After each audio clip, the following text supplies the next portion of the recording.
All right, I'm happy to be joined by my next guest, Matt the Mangler Bessette, who will face Jeremy Kennedy on November 19th at Bellator 253. Matt, what's up, man? How are you? I'm great. How are you? I'm good, man. It's been a little while since we've seen you fight last, and this fight seemed to come out of the blue. How did it all happen? Um, I had been talking with my manager for several months and thinking by myself, like, I want to get a fight. This pandemic's really weighing on me. I got to fight. I got to fight. Um, and so I lost some weight, and I was trying to be a last minute replacement for the UFC. And I wasn't getting the call. I reached out to Bellator and asked the same thing. He said, you know what, right now, all we can do, this is Rich Cho I'm talking to. He said, all we can really do is give you a last minute replacement. I'm like, dude, I'll be in shape. I'm in shape right now. I don't care. And probably like a week later, I reached out to him like 3 different times. Probably like a week later, he's like, you know what, I actually may have somebody for you. And I'm like, I'll take it. And he's like, this is the guy, this is the guy. I'm like, all right, let's talk money. And then, one thing led to another. Here we are. This is a great matchup. Both you and Jeremy, former UFC fighters. I want to dive into a little bit of that right now because obviously I know the goal for you initially was to be in the UFC, to stay in the UFC. How difficult was that for you to kind of accept the fact that, they let you go and, you're kind of in a place right now where you're grinding to get back to, ultimately where you want to be? Um, It wasn't difficult being released because I hadn't fought for over 6 months with them. And I was like, it was, dude, if you're constantly the guy that's always ready to fight and you're constantly training to be a last minute replacement guy, it sucks. It really, really sucks. And I was in that limbo stage from like 2012 to 2018, and it was awful. I was always training, always in shape, like always watching what I ate constantly. Like Thanksgiving wasn't great. Christmas was never great. It was just like, because I always had that in the back of my head. And unless you've been in that situation, you have no idea how like draining that is. So that being said, it was almost a relief to be released, knowing that I could make my own fight again. That being said, I'm back in that position where I was grinding, and trying to be that guy that was always in shape for that last minute call. And I actually got 4.5 weeks for Jeremy Kennedy, but I had been training for 2 months before that. I'm in nasty shape. So to think that this is a last minute call is completely wrong. Mm. I've had plenty of time, and I've been mentally ready to fight for several months. Did you ever consider, maybe changing weight classes and fighting at lightweight versus featherweight just because of, having to stay, your weight lower all the time to make that cut? Did that ever cross your mind? Yeah. That's one of the things I told Shelby. I said, even if something comes up at lightweight and the fight makes sense, let's give me a call. I'll take it. How do you feel like your size and strength would translate to lightweight versus featherweight? There's a reason why I fight at featherweight. I've never been super gifted with strength. I can be very strong. I'm heavy on top. But that's like not my main thing. You know what I mean? You don't see like Matt Bresette's credentials and this is what he's good at. You don't be like super strong. That's not one of the things. You think crafty, fights to the death and does not mind blood. Those are the things that you think of. And I'm happy about that. Now, you went public on social media. This is a while ago now, and you did say that you had some nagging injuries, or one specifically that was really bothering you, and it affected your ability to perform at your best while you were, at the highest of levels in the UFC. Can you elaborate on that a little bit now, and how are you feeling as of this moment? I can't elaborate on that. I don't want to. I hate talking about that. I hate being the guy that's like, yeah, I lost, but I don't want to do that. And it's like, it sucks, but it's when people say, I had this injury, I had that, and it's like, Khabib, after Khabib won, he didn't say anything. His teammates did, you know what I mean? But he still won. But it's like, it's not something you want to hear. Mm-hmm. And I'm not playing chess for a living. You know what I mean? I'm fighting. You're gonna get hurt, whether you're hurt or injured for a fight, whatever. All I did from 2011 to 2019 rather, 2019. Yeah, 2019 was just fight full time. So if I had an injury for a fight, not something that was sore or hurt, but like an injury, I had to fight no matter what because I had to make money. So there were a number of times where I actually fought completely injured where I should not have fought. Would I have backed out had I had a full-time job? Maybe, probably. Who knows? But there were situations, different fights throughout my career that I probably could have been better prepared physically, which kind of like the physical and mental game, they also like go hand in hand. Because if you're not physically prepared and you're not, then mentally you're like, man, am I going to be able to hold up in this situation, in this position? Am I going to be strong enough? Is something going to give out? You never know. So, my first fight with the UFC, I was actually in pretty good shape, but I wasn't in Matt Bessette shape, and I tired in the third round. And I hadn't tired since my second fight ever, and it was a reminder of how much that sucks. And in my second fight with the UFC against Peterson, that's when I was hurt. So it is what it is. I took the fight knowing that I was hurt, and I was not at my best, and that's cool. I'll take the L, and I'll ride with it.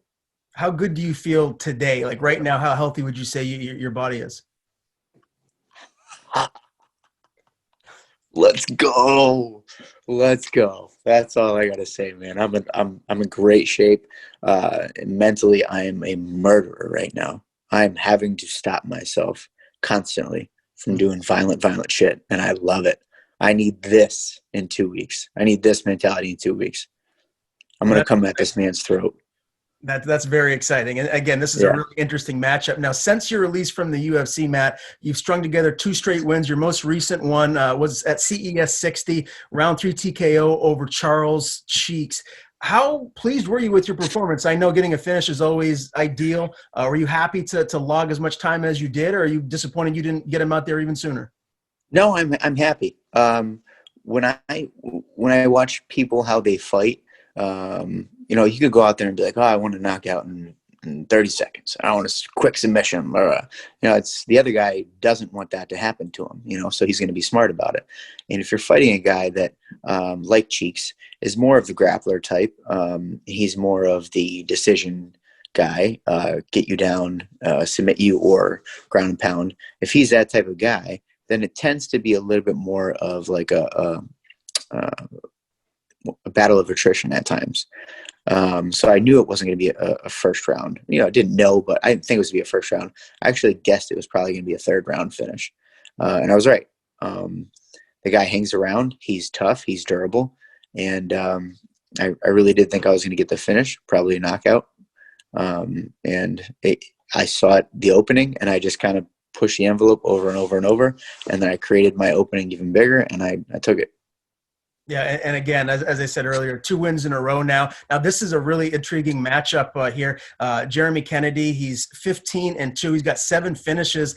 His 2 losses are to some guy named Alexander Volkanovski and Luis Rafael Laurentino. So he's been in there with the best of the best. When you look at this particular matchup, you fought some great guys in the past, like Kevin Kroom, who's killing it now in the UFC. How good is Jeremy Kennedy? How much does he stack up compared to some of the previous opponents that you stepped in there with?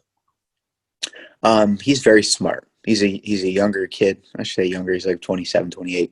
But he's very smart in there. He fights smart. He generally avoids damage. And he's a pressure grappler, which is kind of what I've been saying. And I talked to a friend of mine, and he actually worded it the same exact way. And yeah, I'd say he's a pressure grappler. He doesn't mind striking. He actually believe that he's been practicing a lot more of his striking, which is good, because he's going to need that as well as his grappling. But I probably on paper, he probably stacks up against me better than I stack up against him. But at the same time, man, unless you've trained with me, unless you've fought me, I'm different. I'm different. I don't stop. and I'm always going for the finish wherever it is, whenever it is. And if I see blood, then that's when it really turns up. Based on what you said earlier in this interview, seems like you've had a pretty good camp. How would you say this camp has been compared to some of your previous camps? I think I've said this before, where I'm not really a camp guy. My focus just changes a little bit more, you know. Like I said, I've been training for about 2 months for a possible fight around beginning or middle of November is what I've been asking for. And I actually had something dead in the center of November, which is beautiful. I'm 100% prepared for this, 100% prepared. Um, and yeah, man, everything's firing perfectly. My timing is perfect. Speed, strength, my hands, kicks, submissions, wrestling, it's all on point right now. So your goals now here moving forward, first of all, is this just a one fight deal, or did you sign a multiple fight deal with Bellator? One fight deal. I actually am still signed with CES, so we didn't want to go that extra step and step on toes or anything like that. So after this fight, we're going to see where that goes and play by ear. So your goals here moving forward, you're in your 30s now, you got a beautiful family. Like, how much longer do you envision yourself doing this? I don't know. My wife asks me that all the time. I don't know. I don't think, I know that I'm one of those guys that would probably hang around well past his time because I love fighting. I'm also much smarter than that. I want to be the guy that goes when he feels right before it's past his time. You know what I mean? I've told people that we're all writing our story.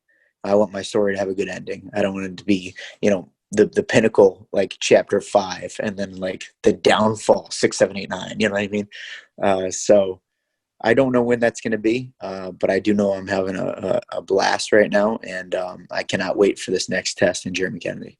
Where do things stand right now with the whole Bruce Boyington beef, and is that a fight that we can expect to see maybe for CES here coming soon? Yeah, we could definitely see that. We can definitely see that. The beef is real. I don't like him. And as far as that matchup goes, like, how do you envision that fight shaking out? He's going to bed. He's going to take a nap. He's going to take a dirt nap. It's not going to be a choke. It's not going to be a knockout. I'm not going to break anything. I'm going to put him to sleep. He's going to wake up minutes later. Do you think you can do it as quick as Manny Bermudez did, or do you feel like it's going to get out of the first round? I don't know why he took that fight. Dude. Manny didn't want to stand. Manny just wanted to take him down, submit him, and go have a beer. I was hearing word of mouth. Manny can correct me if I'm wrong, but he was probably overweight for the fight because he wasn't taking it as seriously as maybe he should have, or maybe he should have. I mean, he didn't take it that seriously anyway, and he still did what he did. But he was having some drinks the week before the fight, not eating correctly, and this is all hearsay. I could be wrong, but he still went out there and did what he did to Bruce. So that says a lot about Manny and how talented he is. It also says where his head wasn't, and it wasn't in the fight, and he still finished it quickly.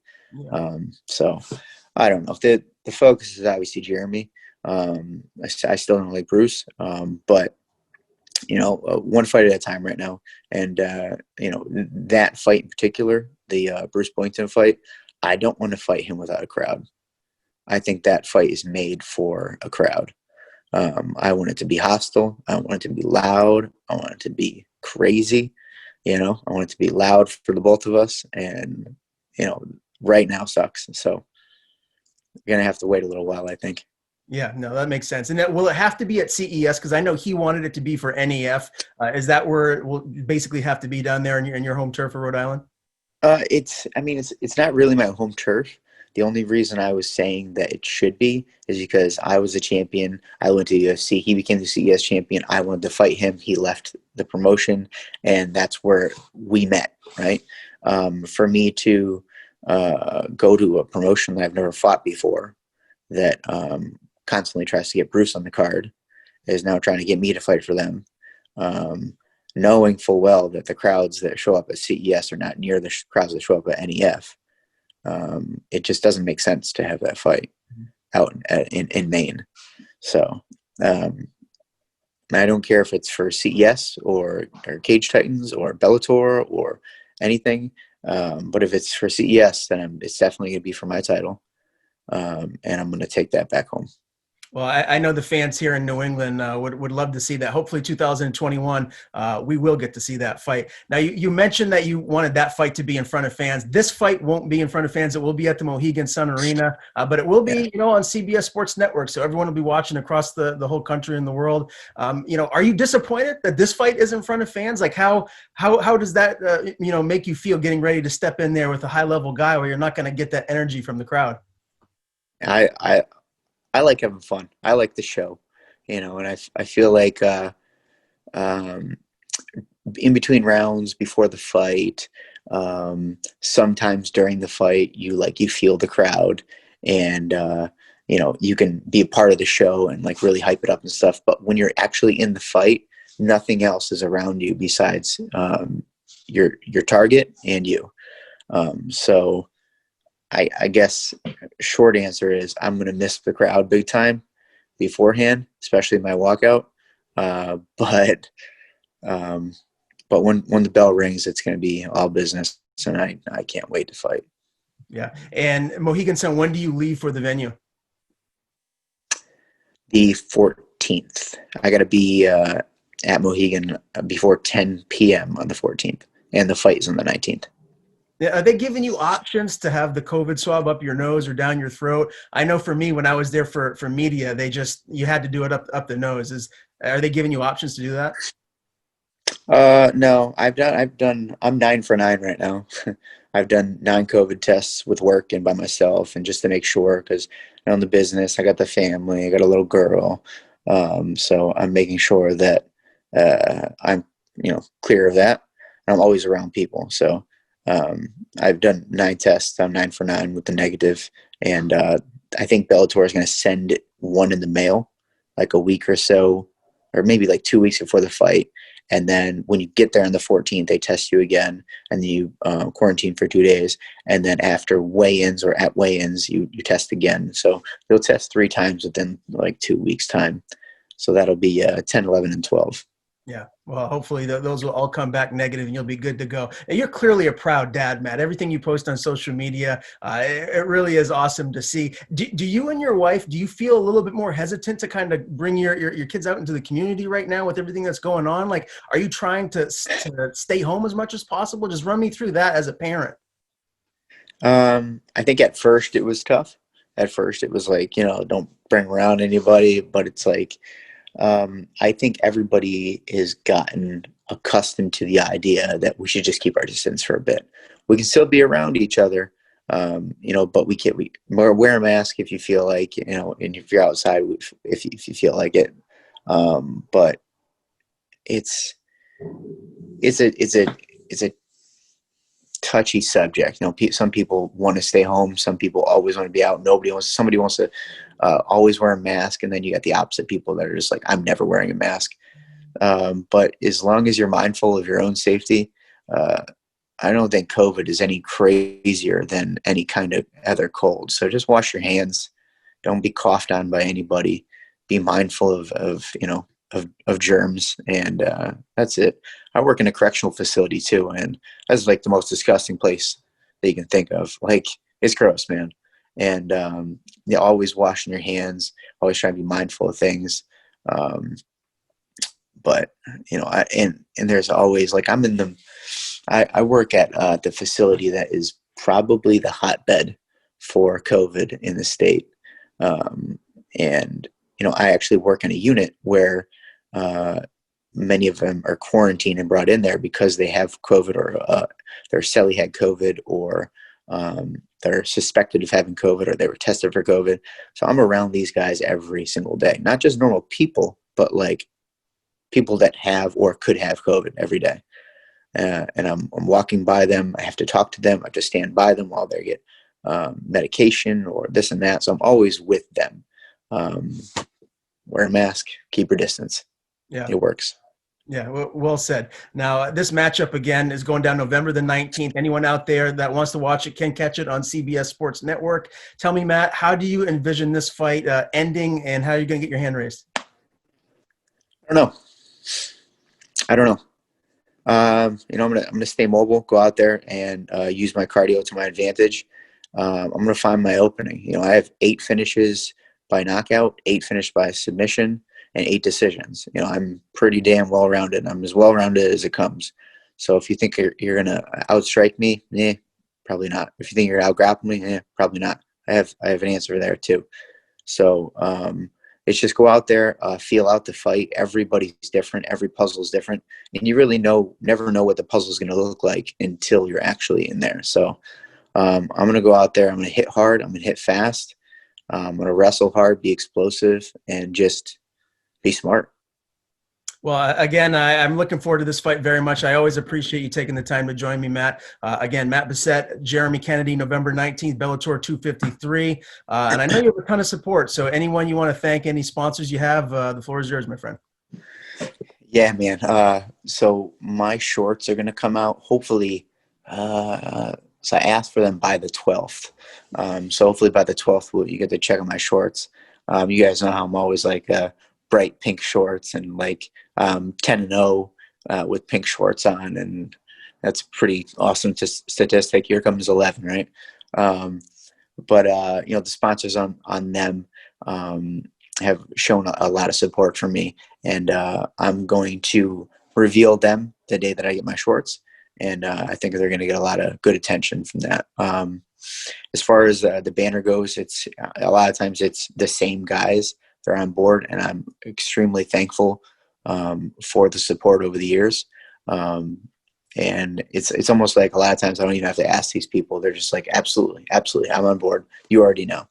So again, the banner should be out around the same exact time, and we could talk about it then.